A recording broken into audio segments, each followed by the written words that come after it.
bit too fast? Even though he and his future self might have various chats and flirts.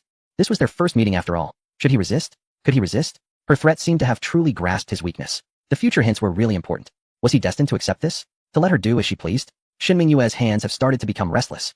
Her slender and agile fingers glided along the fabric of the Zhongshan suit, slowly descending with a tantalizing rhythm, precisely slipping into the gap of the garment's collar.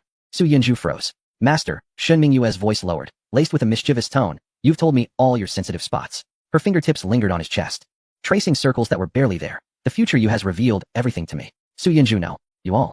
We? The future me and her. Do we usually chat in such detail? So indiscriminately? Just as he was momentarily stunned, Shin Mingyue's other hand silently ventured to his waist. Su Yunju gasped. Wait, not here. There are so many people outside. Isn't it inappropriate? He attempted to reason. Can we do this another day? Sure. Shin Mingyue suddenly leaned closer, her red lips almost touching his ear, whispering softly, but we don't need to postpone it. It was meant to be. Su Yunju, seriously. Are we still using that old joke from hundreds of years ago? At that moment, suddenly, Shin Mingyue's entire body trembled, and her right foot, which had been firmly planted against the wall, suddenly lost strength and slid down. She appeared as if her bones were suddenly taken away, softening and sliding down, barely keeping herself from collapsing to the ground by gripping the edge of the sink. Her face turned pale, sweat trickling down, her entire body shaking uncontrollably. She looked like someone having a sudden seizure. Su Yunju was momentarily taken aback, instinctively wanting to reach out to help her. Then he realized. Sighed helplessly. It must be that future me who shocked her, but it shouldn't be this bad. However, Shin Mingyue grasped his arm, slightly panting, trying to calm the electric-like numbness and weakness coursing through her body. A few seconds later, she surprisingly lifted her head, casting a flirtatious glance at the empty space ahead. Her voice, still breathy, was filled with sweet teasing and enjoyment. Why is my master rewarding me at this moment? She licked her slightly swollen lips, her smile becoming even more radiant. I'm so happy. Su Yunju, what the heck? That girl Su Nuo can withstand electric punishment with extreme will. At most just gritting her teeth and refusing to give in. But you directly treat electric shocks as a reward for play? Truly. Talents emerge in every generation, each leading the way for centuries. It's still you who stands out, Shin Mingyue. What kind of creature has the future me nurtured? At that moment, Shin Mingyue's flirtatious smile slightly faltered. She tilted her head, listening to something only she could hear. Then, a lazy, teasing voice echoed in her mind. All right. Little fox, you've had your fill. Today ends here. And your body. The voice paused, seemingly with a hint of playfulness and caution. Outside the window. Behind the bamboo grove, someone is watching you. Their gaze isn't very friendly. Shin Mingyue felt a shiver run down her spine. The seductive look on her face faded at a visible speed, replaced by a hurried and forced calmness, along with a fleeting fear in her eyes. That killer? A layer of cold sweat instantly broke out on her back. She immediately released her grip on Su Yunju, as if she had been scalded, quickly stepping back 2 paces to create a safe distance. Flustered, she tidied up her slightly disheveled dress and hair, adjusting her slipping shoulder straps and smoothing out the wrinkles in her skirt. Then, she turned to Su Yunju, forcing out a somewhat stiff yet sweetly innocent smile. Master, that uncle and aunt have arrived. They're waiting for you in the front hall. As she spoke, she carefully moved towards the door, casting a nervous glance at the high ventilation window in the restroom, as if something terrifying was peering in from there. We'll see each other later. After saying this, she almost yanked open the door and slipped out as if fleeing. Her movements were so quick it was as if she was being chased by a ghost. Bang! The door closed softly, leaving Su Yunju standing there, looking bewildered. He glanced at the closed door, then looked down at his somewhat rumpled suit, raising a hand to wipe his lips, which still seemed to hold her sweet fragrance. What did his future self say to her? And what uncle and aunt? How could I possibly know your relatives? After taking care of his personal needs, Su Yunju splashed cold water on his face, trying to wash away the abnormal redness and the suspicious sheen on his lips. He opened the door, passed through the moon arch, and walked along the cobblestone path towards the front hall. Just as he stepped over the threshold of the front hall, the previously low murmurs in the courtyard suddenly quieted down. Countless gazes, like searchlights, instantly focused on him. Many people were eager to find an opportunity to talk to this gentleman, who had made Old Wu wait persistently at the end of his life, and had received collective respect from the Su family. But Su Yunju couldn't care less about that at the moment. His gaze, as if attracted by a magnet, was firmly fixed ahead. Then his breath caught. Mom and Dad. And Uncle? How could they be here? And with Shin Mingyue?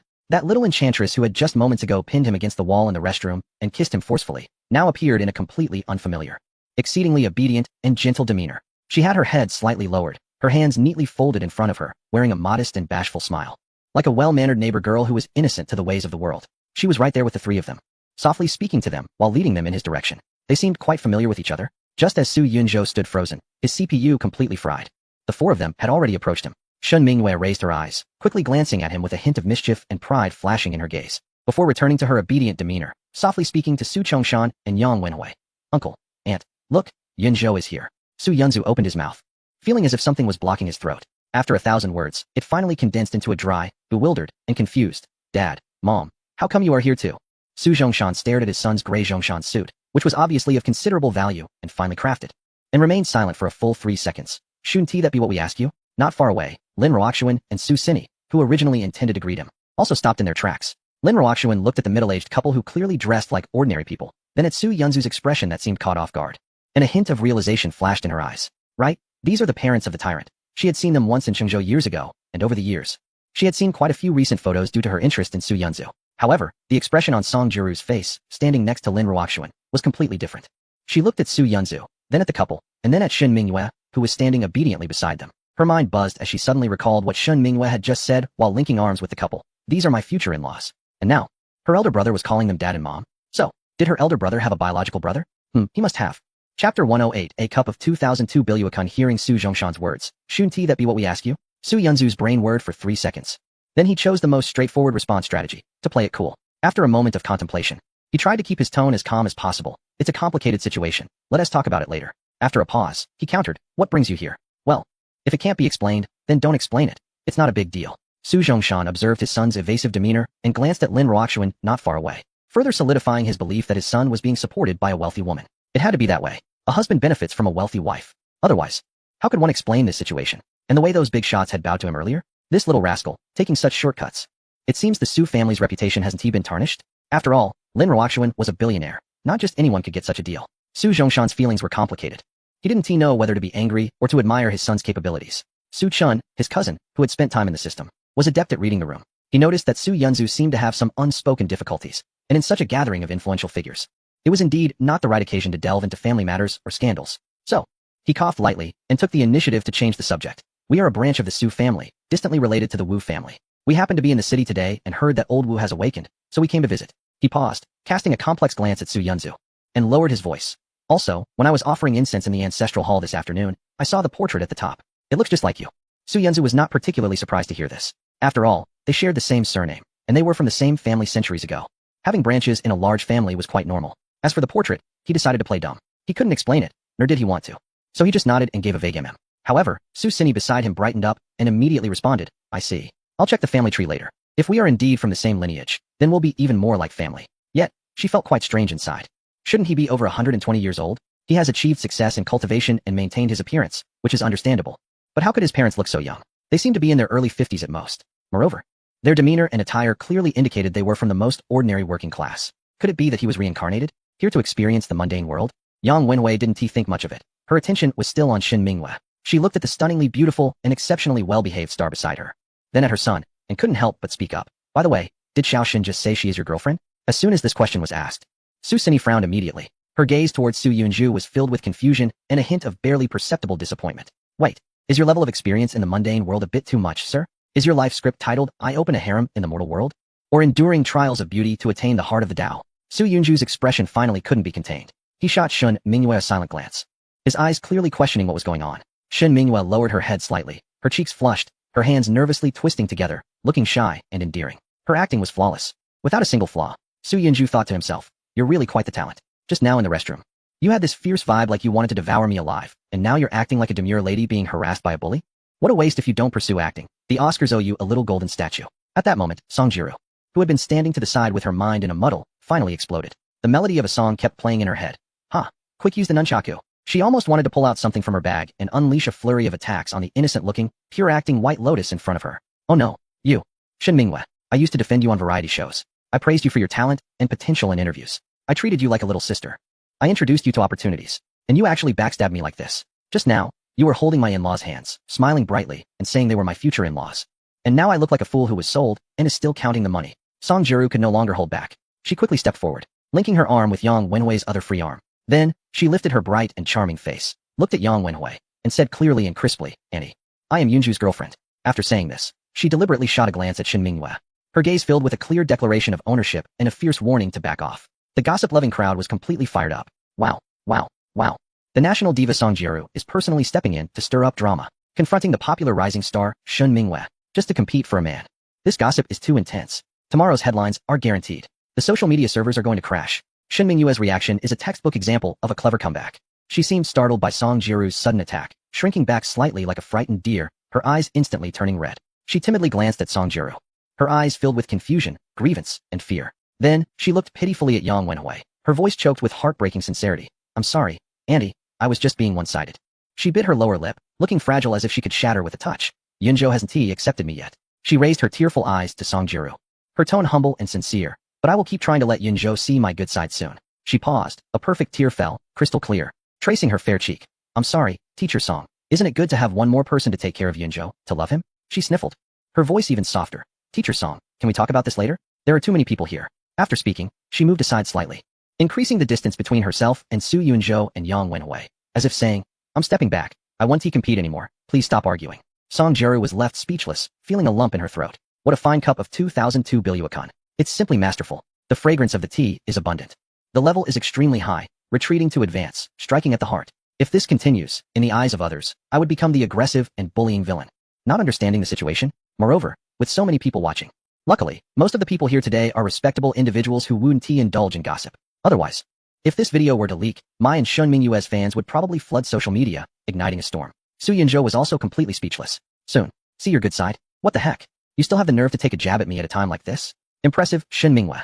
If I really have to enter your storyline in the future, it's definitely going to be a wild, shameless plot with no limits, full of twists and turns. Chapter 109, This is My God. Yang Wenhui. Su Chongshan. Su Chen. The three of them were simultaneously stunned. Is this not an illusion? Did we hear wrong? Our son, grandson, is this sought after? With a national diva and a rising star? Each one more sincere than the last. Each one more skilled in acting? Su Yunzhou felt like his temples were not just throbbing, but dancing. He quickly cleared his throat, trying to regain control of the situation. It's not appropriate to discuss this here. Yang Wenhui and the others nodded blankly. Indeed, it's not appropriate, but please, don't say anything. If you don't speak, we can still pretend we don't know. How can we respond if you say something? Lin Ruoxuan, who had been quietly observing, let out a soft laugh. Hee, Mr. Su's romantic entanglements really are endless. It was hard to tell if her tone was one of anger, teasing, or simply resignation. Standing beside her, Song Jinchuan's lips twitched as her mind raced. Wait, what exactly is going on with Su Yunzhou? He's just an ordinary programmer. And the most he is going for him is good looks, yet he manages to attract top singers and have popular actresses vying to be his girlfriend? And how can you stay so calm, cousin? You're even laughing? You can accept this? Then what about that kiss I shared with him at the club last night? Was that really so outrageous? Su Yunzhou felt guilty and pretended not to hear. Indeed, every gift from fate comes with a price tag. In the midst of this chaos, a trembling figure slowly approached. It was Qin Shui. This silver-haired, dignified Nobel Prize winner had red-rimmed eyes brimming with tears. She stared intently at Su Yunzhou, her gaze seeming to traverse over 50 years of time, filled with excitement, reverence, gratitude, and an indescribable admiration. With a trembling voice, she gently asked, Is it you, God? Her voice was soft, but in the now eerily quiet hall, it rang out clearly like thunder. Suddenly, everyone's attention shifted from the gossiping scene of two women vying for a man to Qin Shui and Su Yunzhou. Academician Qin? What did she just call Su Yunzhou? God, who in the room didn't recognize Qin Shui, the first Nobel laureate in medicine from Great Xia, a top international biomedical authority, a true national treasure of a scientist. And now, this legendary academician was addressing a young man in his 20s as God, in such a humble, excited, and even tearful tone. Aside from Lin Ruoxuan and a few who understood the context, Su Chongshan, Yang Wenhui, Su Chun, Su Sini, Song Jinxian, and all the guests in the courtyard who had been eavesdropping looked at Su Yunzhou with renewed shock.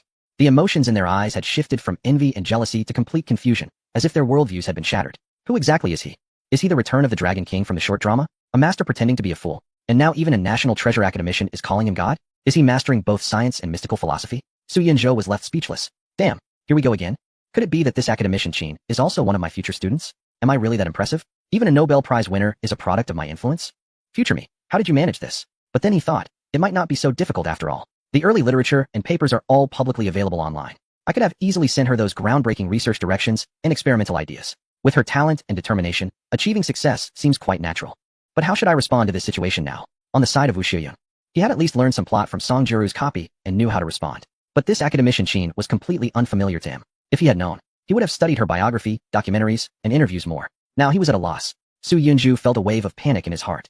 But he had to maintain his composure on the outside, even making an effort to project a sense of detachment, as if he were a transcendent figure passing through the mundane world. He took a deep breath, trying to make his expression appear gentle and polite, with just the right amount of respect. Then, he extended his hand and said with a standard elite smile and tone, Hello, academician Qin. It's an honor to meet you. I have great admiration for you and am very grateful for your outstanding contributions to the field of human medicine. These words were polite, courteous, and beyond reproach. However, to Qin Shui, they caused her to burst into tears instantly, because those were words spoken by a deity, someone she had once conversed with. She reached out both hands, gripping Su Yunzhou's tightly. She held on with all her strength, as if fearing that if she let go, the person before her would vanish. Her hands trembled, and her voice shook. It's you, it's really you. I knew the deity existed. You wouldn't deceive me. She spoke incoherently, tears streaming down her face. dripping onto their clasped hands. Qin Shi was a rigorously meticulous scientist who had devoted her life to empirical evidence and data, observing the world through a microscope and validating hypotheses through experiments. She had dissected countless cells, analyzed numerous gene sequences, and cracked numerous life codes. Yet, she had never been able to explain the deity that appeared in her life during its darkest moments. She had even doubted whether she, like Nash in the movie A Beautiful Mind, had imagined a mental pillar out of extreme loneliness and pressure. Was that figure, who taught her in the cold nights, guided her, and saved her father, merely a long and vivid illusion from her youth? To that end, she had conducted the strictest psychological evaluations privately and even employed the most advanced brain scans. But everything was normal. There were no signs of schizophrenia, no delusions, and no pathological explanations. That deity was like a cosmic anomaly that could not be explained within the current scientific framework, deeply engraved in her memory, supporting her through the toughest years and troubling her for over half a century. And now, the warm shadow from her memory, the one who had taught her timeless knowledge with a calm voice on countless cold nights, had transformed into a flesh and blood, breathing young man with warm and real hands. This face was exactly the same as in her memory, with not even the slightest change in the curve of his eyes. At this moment, he appeared in the Wu family, coinciding perfectly with the prophecy of the deity in her memory just before Wu Lao's passing. The deity had previously told her that on that day he would return, but in a different form, experiencing the joys and sorrows of the human world, as well as life and death. The logical chain closed. The evidence chain was complete. All doubts and self-questioning vanished in an instant. This was her deity. Su Yunzhou felt a bit of pain from her grip and could only brace himself, trying to pull back a bit of normal social distance. Academician Qin. My name is Su Yunzhou. However, Qin Shi seemed not to hear him, still immersed in her own emotions. She released one hand and trembled as she took out a simply designed business card from her handbag, presenting it with both hands to Su Yunzhou. She held it like she was offering the most important thesis manuscript. This is my business card. If you are willing to come here to learn from me, I will impart all my lifelong knowledge to you. After all, everything was taught to me by you. I'm merely returning the knowledge you bestowed upon me. Since you have chosen to be an ordinary person in this life, let me protect you from now on. As soon as she finished speaking, the surrounding area erupted in suppressed gasps and murmurs of astonishment. Academician Qin wants to personally take a student and to share everything? This was an opportunity that countless top scholars and genius PhDs dream of, even dare not to hope for. Chapter 110. Truly an academician. Truly exceptional, but Qin Shi ignored the reactions around her. Looking at Su Yunzhou, she said earnestly, word by word, because your eyes are born to see the order of the microscopic world that others cannot. Your mind possesses the talent to understand the most exquisite and complex codes of life. She paused, her voice softer but carrying a penetrating power, and most importantly, your heart. Your heart is resilient enough to endure pressures and darkness unimaginable to ordinary people. Yet it is also warm. After experiencing the deepest malice and coldness, you still wish to believe, to save, and to give. Once she finished, the entire hall fell silent. Everyone looked at Su Yunzhou in shock. Was Academician Qin's evaluation of him really this high? This was no longer mere appreciation or regard. This was treating him as a successor, even as a kind of spiritual heir. Su Chongshan and Yang Wenhui were completely stunned, their minds going blank. They watched their son being tightly held by a Nobel laureate, listening to the national treasure-level scientist using such solemn, profound, and almost deified language to evaluate their son. Is this really the child we have raised for over 20 years? Could he be a once-in-a-lifetime research genius hindered by the computer industry? Did we really fill out the wrong major during the college entrance examination? At that moment, Su Yunzhou held the business card, reflecting on Qin Shi's words. Truly an academician, indeed exceptional. Those words were beautifully articulated. When I enter her realm in the future, I will use these words to guide her. Perfect. The lines are all set. No need to come up with my own. Just as this thought crossed his mind, Su Yunzhou suddenly had a flash of inspiration. Wait, she just said these words to me. He suddenly looked up, meeting the tearful yet determined gaze of Qin Shi. She still held his hand tightly, her fingertips trembling slightly, and in her excited eyes, there seemed to be a hint of cautious probing. She was waiting for a response that only the two of them could understand. So that's it. Su Yunzhou finally understood. Qin Shi was not simply expressing her feelings. She was testing the current me with words I would say to her in the future. Then, he softly said, Academician Qin. It turns out you remember what I told you back then. He paused, his tone sincere. Thank you. This sentence was incomprehensible to others, but Qin Shi understood. Su Yunzhou's simple words shattered the last trace of doubt in Qin Shi's heart. Once again, she broke down in tears, but this time it was out of joy.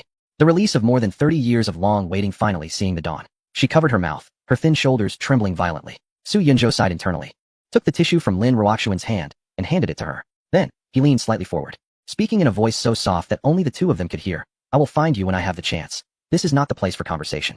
His gaze swept discreetly over the corners of the courtyard, and he lowered his voice. I suspect there are spies from another country mixed in. It's not very safe. The appearance of Yueshiji here is definitely problematic. Whether it was spies, collusion inside and outside, or the New Moon Group plotting something, now that he had noticed, he had the obligation to root them out. The priority was to quickly return to the game and find clues from Tonggu Nua's perspective. Qin Shi immediately nodded vigorously, took the tissue to wipe her tears, and tried to calm her emotions.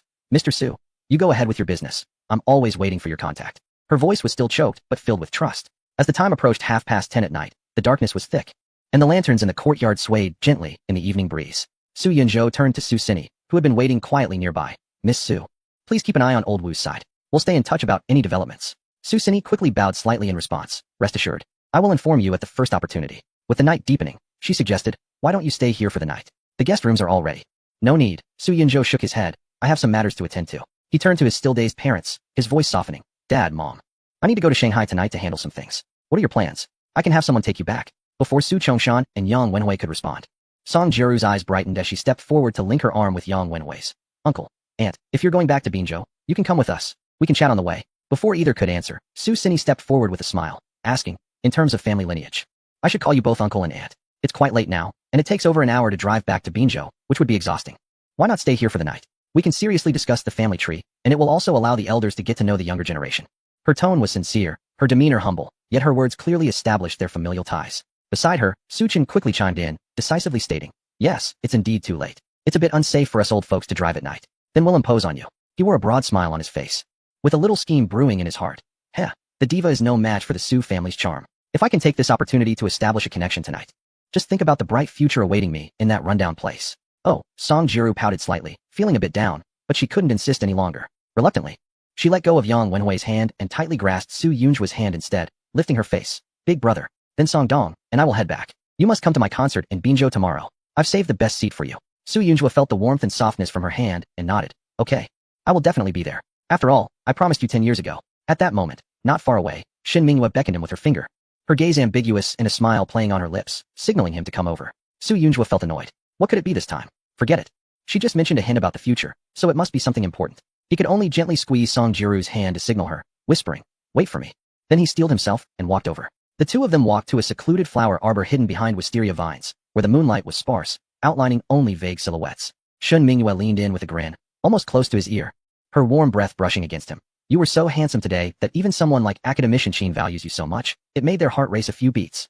Su Yunzhua's ears flushed, and he quickly took a step back to create some distance, lowering his voice. There are so many people watching, don't mess around. If there's something serious, just say it. Shin Mingyue's playful smile faded a bit, her expression dimming for a moment, and she lowered her voice. He asked me to tell you to make sure to take Song Jiru back to Binzhou. Chapter 111. Song Jiru. So it turns out you are this kind of person. Su Yunzhua was taken aback. Why? Shin Mingyue's gaze casually swept across the guests in the courtyard, her voice barely audible. He said Su Nua also came, and she was just disguising herself in the crowd. Su Yunzhua's brows instantly furrowed. Su Nua is here? How could she be here? And if she is here, why hasn't she come to see me? Damn, could she be here to cooperate with the Moonlight Princess's plan? Also, what does this have to do with needing to take Song Jiru back to Binzhou? Suddenly, he realized something, and his heart sank. The hostility Su Nua showed towards Song Jiru that day in the capital was indeed something to be wary of. He immediately turned around and quickly walked to Lin Ruoxuan's side, his tone apologetic. President Lin, plans have changed. There's an urgent matter in Binzhou that I need to attend to first. I will definitely come to see you in Shanghai the day after tomorrow. After saying that, he felt a bit guilty. He had just spent the afternoon in a heated exchange with her, the lingering warmth not yet faded. And now he was going to accompany another woman. But he didn't have time to dwell on that. Pausing, he looked into Lin Ruoxuan's eyes and earnestly reminded her, don't go out casually these days. Be careful, and wait for my news. Lin Ruoxuan noticed the concern in his eyes, gently nodded, and a soft smile appeared on her face. Okay, you go. Be safe. She let out a soft sigh, feeling a mix of bittersweet emotions, yet also a sense of relief. Sigh, after monopolizing the tyrant for an entire afternoon, he was probably drained by the time he met with Song Jiru tonight. Besides, the tyrant was never meant to belong to just one person. His world was too vast, his mission too grand, and there were too many matters to attend to. Song Jiru had already started cheering, as if she had won the lottery. Great, big brother. Let's set off right now. Goodbye, uncle, aunt, cousin Lin, and little Shun. Shin Mingyue also walked over, waved at Su Yunzhua with a sweet smile. Mr. Su, I need to catch a late flight. Let us meet another day? After saying that, she even winked at him and made a gesture implying you know what I mean. Su Yunzhua suddenly realized why his future self could have such deep conversations with her, filled with details. With her natural charm and alluring demeanor, combined with the fact that she was someone he used to admire on screen, who could resist? After all, the future me is still just a mortal. He understood completely.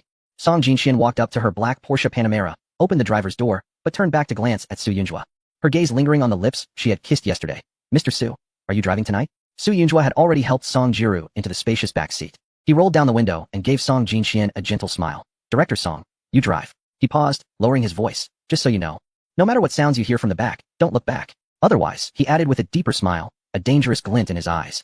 I might just tell your cousin everything about what you did to me last night in the private booth while I was drunk. Song Jinxian froze, her teasing expression instantly turning to panic. She hurriedly sat in the driver's seat, her hands trembling as she fastened her seatbelt. I'll drive. Mr. Su, you can rest assured. I'm deaf. I'm blind. Tonight, I'm just an intelligent self-driving program. You two feel free in the back. Please don't treat me like a human. She was completely flustered, without a moment's hesitation. She couldn't afford to provoke him. If her cousin found out about her escapade last night, she would be in serious trouble. The engine started, and the car smoothly glided out of the old house's courtyard, merging into the deep night of the suburbs. Looking at the pitch-black road outside, illuminated only by the headlights, Song Jiru could no longer hold back. She gently leaned into Su Yunjua's arms, murmuring in a daze filled with unreal happiness. Big brother. I finally get to hold you again. She nuzzled against him like a little kitten that had found its nest, feeling utterly content. It's so blissful, like a dream. In the front, Song Jinxian shivered, tightening her grip on the steering wheel, nearly stepping on the brake again. So this was how Song Jiru sounded when she acted cute and clingy, without any pretense. It was a stark contrast to the aloof diva she portrayed on stage, radiating confidence and looking down on the world. If her fans saw this, her image would be completely shattered. Indeed, no matter how aloof a goddess might be, she would always turn into a little girl in front of someone she likes. Su Yunju gently brushed through her slightly messy long hair, his fingertips gliding over her smooth strands as he smiled, and said, if you're tired, take a nap. It will take over an hour to reach the next stop. Song Jiru had already kicked off her high heels, revealing her fair and slender feet, and she instinctively lay sideways on his lap, curling up into a comfortable and dependent position. She had an exquisite figure with perfect proportions, and in this side-lying pose, her body's curves beautifully showcased her slim waist, full hips, and long legs. In the dim and warm light of the car, her silhouette resembled a delicate and precious violin, its alluring curves waiting for the most understanding performer to gently play and create the most enchanting melody. Su Yunju looked at her long, straight legs with their fair skin and sighed. Do you remember? More than a decade ago, I complimented your legs and said I could play with you for a year. You invited me, and I said one day that would happen. Song Jiru nodded vigorously, her eyes reddening again. She remembered everything. Over the years, she had meticulously recorded every conversation and glance exchanged with him in a memoir, locking it away in a safe. That was her most treasured possession, a mental support that helped her through countless lonely nights. Now, hearing Su Yunju speak these words made her heart flutter with joy, so much so that she felt dizzy with happiness. He truly was the same big brother from back then. He hadn't changed at all. He remembered. He remembered every little moment between them. She reached out, taking Su Yunju's hand and gently placing it on her leg. Then go ahead and play, she said. Suddenly, the car jolted. It was Song Jinxian who instinctively slammed on the brakes while turning. She was shocked, her hands trembling on the steering wheel, her mind buzzing. What the heck? More than a decade ago? Su Yunju was only 26 this year. How old was he back then? So, Song Jiru had her sights set on him even then. Song Jiru, so you were nurturing a crush? Wow, this is too much information. I need to process this. My worldview needs to be reorganized. Su Yunju ignored her presence, and his hand naturally slid up along Song Jiru's guidance. Song Jiru's face flushed.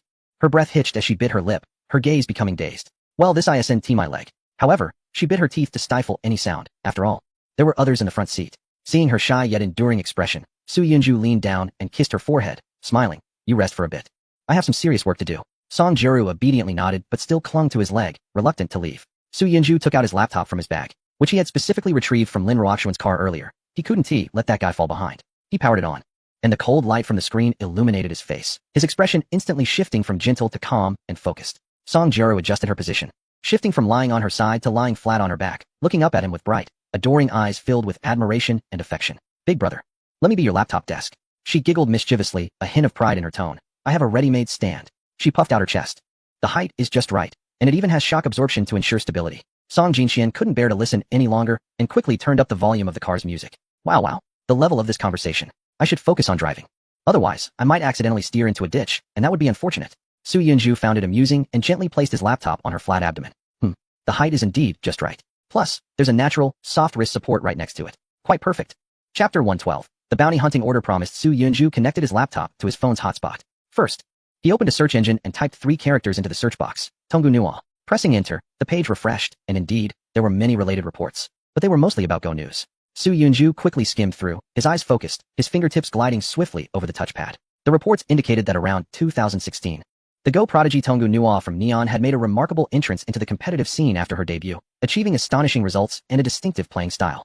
She advanced to the finals of one of Neon's most prestigious title matches, the Go Sage Battle, and in the finals, she decisively defeated the reigning champion, who had dominated the Neon Go scene for years, with a clean score of 40, winning the title and shocking the global Go community. A 17-year-old girl had defeated a long-established king and became the youngest Go Sage in Neon's history, hailed by the media as a once-in-a-thousand-years talent, the Go Goddess, and a miracle in the Go world. The media used extravagant praise. Her photo graced the front pages of major newspapers. And that striking candid shot of her calmly handling the pieces with an exquisitely picturesque profile was revered by countless Go fans as a classic, even making its way onto the covers of non-Go magazines. However, Just when Neon Go enthusiasts were fervently anticipating Tongu Nua's entry into